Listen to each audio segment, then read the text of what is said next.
Nakapansin ka na ba kung paano parang malayo ang nararamdaman mo sa isang taong mahalaga sa iyo, kahit nandyan siya sa iyong tabi? Tara, tuklasin natin kung ano nga ba ang ibig sabihin ng nararamdang ito at alamin ang mga lihim sa likod ng natatanging relasyong ito. Bakit nga ba, kahit magkasama, may pagitan parang isang malalim na bangin sa pagitan natin at ng taong ito? Mayroon bang mas malalim, marahil espiritual, na nakakaapekto sa ating pag-unawa sa distansyang ito? Kapag nag-uusap tayo ng koneksyon ng tao, lalo na ang mga nagtataglay ng kahulugan sa ating kaluluwa, palaging may mga layer at misteryo na dapat tuklasin. Marahil, sinusubukan tayo ng mga anghel o ng universo na ipakita ang isang mahalagang bagay tungkol sa mga relasyong ito. Maaaring ito ay isang senyales na masusing pagmasdan natin ang ating sarili at kung ano talaga ang ating iniingatan sa ating mga relasyon. Ang pag-unawa sa dinamikang ito ay maaaring makatulong sa atin na lumapit sa mga minamahal natin, nalalampasan ang nararamdamang distansyang ito. Pero paano ito gawin? Paano natin maipapaliwanag ang mga senyales na ito at mapapalakas ang ating pagtingin sa kanila na makakapagbago ng buong anyo ng ating pakikipag-ugnayan? Ako si Eduardo at ito ang oras natin para magkaugnay sa isa't isa. Kaya inaanyayahan kita na manatili hanggang sa dulo at kung nararamdaman mo, ibahagi at magkomento ka, okay? Ang espesyal na taong ito sa iyong buhay, marahil ba'y dumaraan sa mga masalimuot na landas, naglalayag sa iba't ibang uri ng relasyon at interaksyon. Maaaring siya ay naghahanap ng isang bagay upang punan ang isang kawalan, isang puwang na iniwan ng kakaibang koneksyon na mayroon kayo. Ito bang padrino ng pag-umpisa at pagtatapos ng relasyon ng mabilis ay isang paraan lamang niya upang punan ang mga espasyo na iyon? Madalas, kapag ang isang tao ay naglilipat mula sa isang relasyon patungo sa isa pa, maaaring siyang naghahanap ng isang mas malalim na bagay, isang bagay na marahil ay hindi niya lubos na naunawaan. Ang ganitong kilos ay maaaring senyales na sinusubukan niyang hanapin muli ang espesyal na koneksyong iyon, ang nagpaparamdam na lahat ay nasa tamang lugar. Ngunit, ang mga mabilisang pagsusumikap na punan ang kawalan, epektibo nga ba, o ito ba'y nagdadala lamang sa kanya ng mas malayo sa kanyang tunay na hinahanap?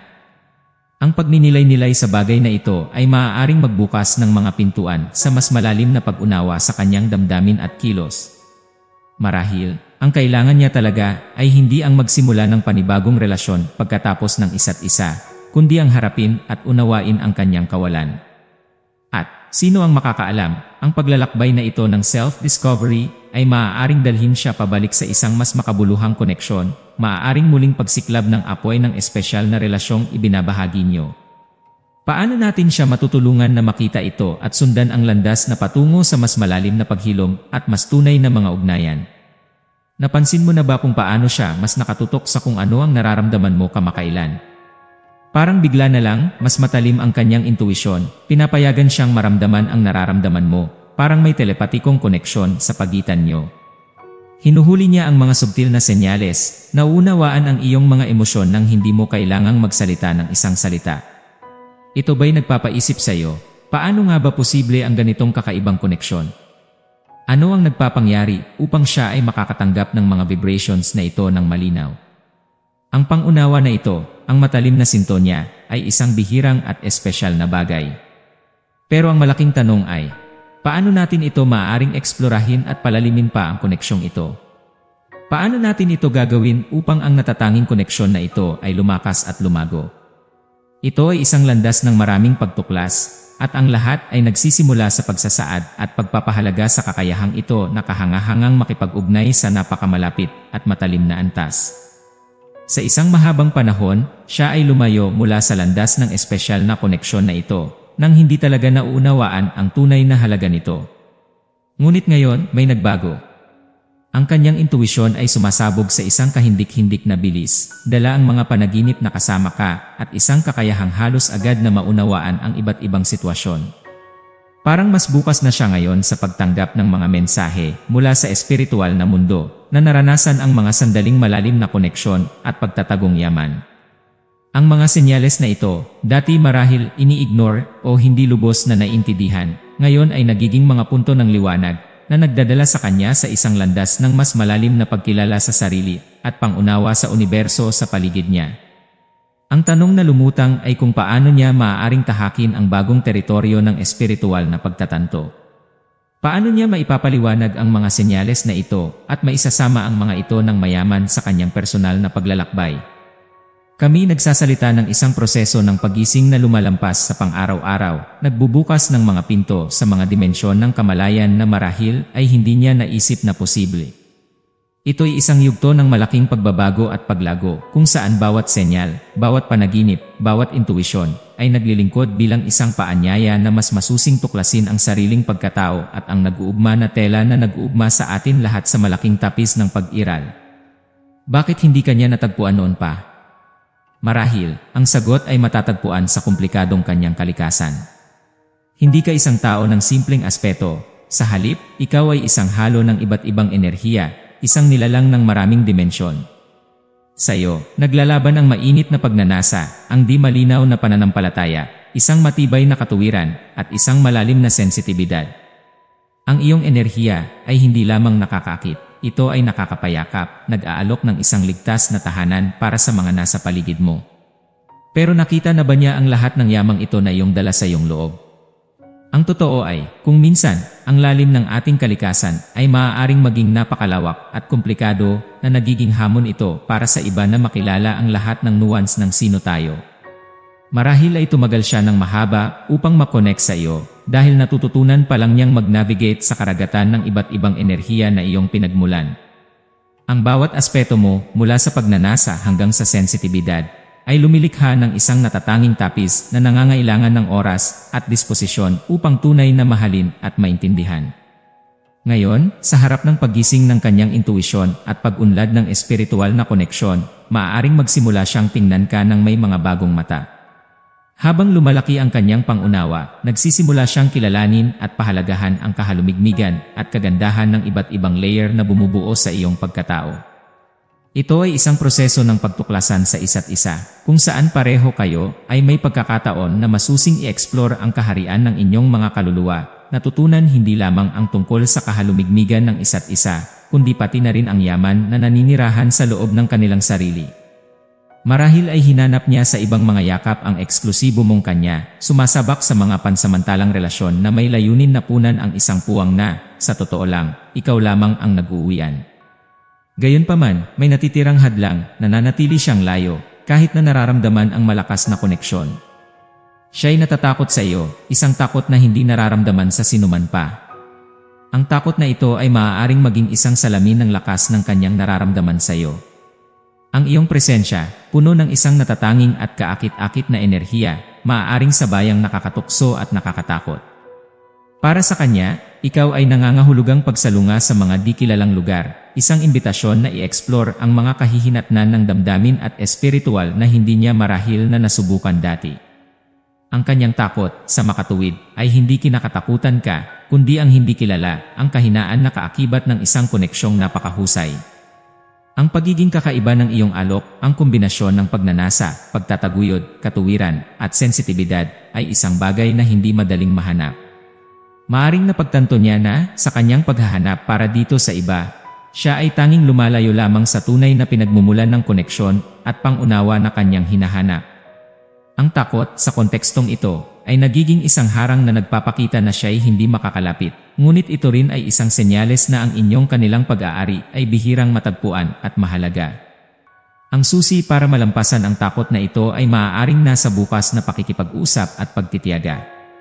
Ang pagpapakita na, sa kabila ng kahusayan at lalim ng koneksyon, may ligtas na puwang para masusing i-explore ang mga damdamin na ito ng magkasama, maaaring maging unang hakbang sa pagpapatumba sa mga harang na naglilimita sa kanilang paglapit.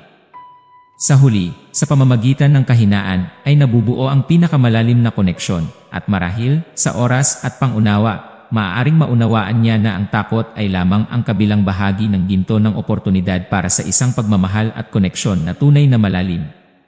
Bakit hindi niya mahanap sa ibang tao ang natatagpuan niya sa iyo? Ano ang nagbibigay ng kakaibang kahulugan at kahalagahan sa koneksyong ito?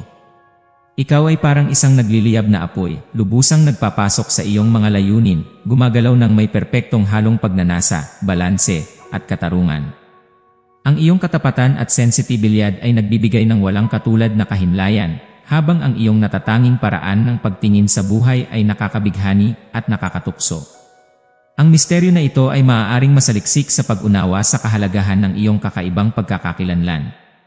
Hindi ka lamang isang taong nagpapatuloy ng may determinasyon. Ginagawa mo ito sa pamamagitan ng pagpapanatili ng isang bihirang balanse sa pagitan ng pagnanasa at rasyon, paglaban para sa iyong paniniwala, at pagtataguyod ng katarungan at pagkakapantay-pantay sa lahat ng iyong mga gawain.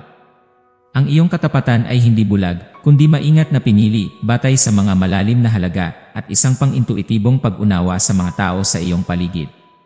Ang iyong sensitibilidad, malayo sa pagiging kahinaan, ay isang lakas na nagbibigay daan sa iyo na maunawaan at tugunan ang mga pangangailangan ng mga mahal mo sa buhay sa isang tunay at makabuluhang paraan. Bukod dito, ang iyong natatanging paraan ng pamumuhay, na nagtataglay ng isang makabagong pananaw na may kasamang walang sawang dedikasyon, ay nakakatanghal dahil ito ay bihirang katangian. Marami ang maaaring sumunod sa agos, ngunit ilang may lakas ng loob na lumangoy laban sa agos na may parehong pagnanasa at pagpapakasang ipinapakita mo. Ang kombinasyon ng mga katangiang ito ay lumilikha ng isang aura na hindi madaling masalin o mapalitan. Kaya naman, ang dahilan kung bakit hindi niya mahanap sa ibang tao ang natatagpuan niya sa iyo ay simple: nag-aalok ka ng isang karanasan ng koneksyon na umaabot sa superior. Ito ay isang ugnayang bumabatok sa kahit anong sapantaha.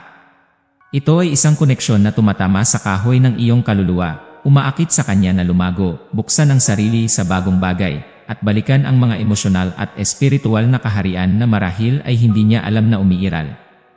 Sa isang mundong karamihan ay kontento sa karaniwan, ikaw ang nagsisilbing labis na kahanga-hanga. At ito ang kakaibahan, ang masigla at nakakakit na liyab na iyong dala, na nagiging dahilan kung bakit hindi niya magawang mahanap ang kahawig mo kahit saan pa. Maaaring subukan niyang hanapin ang mga kapalit para sa espesyal na koneksyong ito, ngunit ngayon ay napagtanto na kung gaano kakaiba at malalim ito.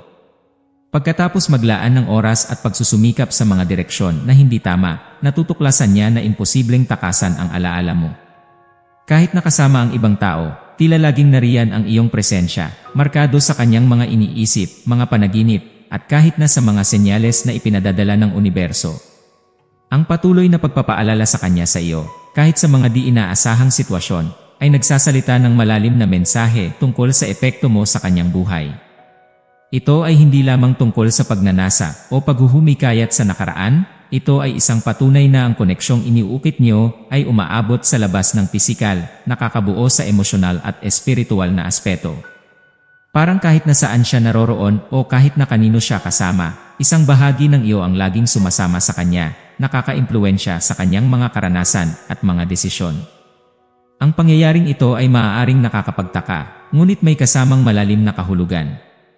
Kapag itinutok natin ang oras at enerhiya sa isang bagay na hindi tunay na nagbibigay ng kasiyahan, maaari tayong magwakas na pakiramdam na nawawala o hindi kontento.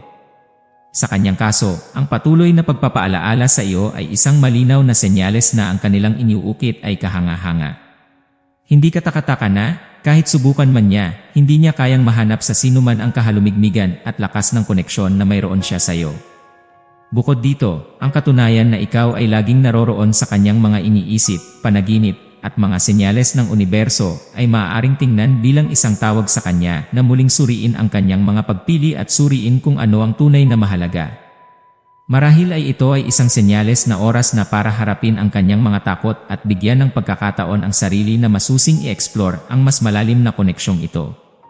Ang patuloy na presensya mo sa kanyang buhay, kahit na pisikal na wala, ay isang patunay ng hindi mabilang na ugnayang umiiral sa inyong dalawa.